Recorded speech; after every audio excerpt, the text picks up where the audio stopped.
Paano kumuha ng national ID online? Ayan, punta lang po tayo sa ating Chrome.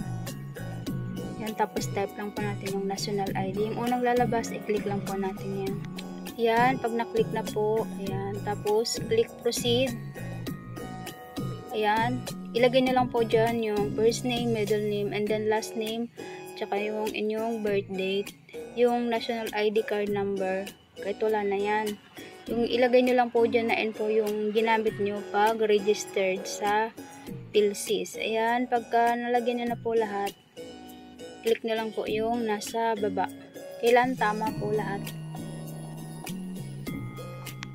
Kasi pag mali yung ilagay nyo dyan na info, wala rin pong lalabas, mag-field, hindi siya mag-success. Ayan, kaya dapat tama lahat yung ilalagay natin na info. And pag nalagay na natin, click lang natin yung continue.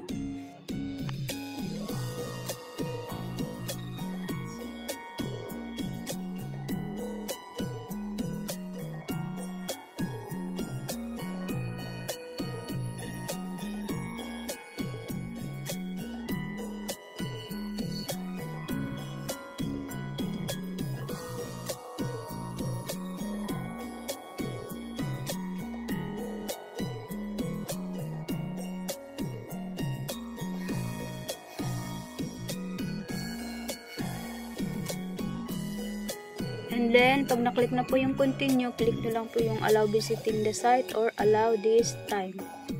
Yan. Tapos, ganito yung susunod na lalabas. I-click lang po natin yung start liveness. Ayan.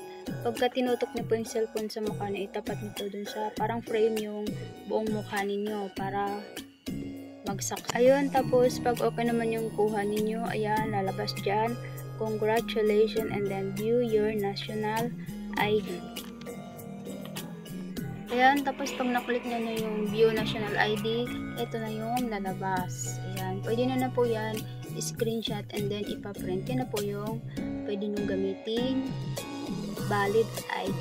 Thank you for watching po. Please like and subscribe my YouTube channel.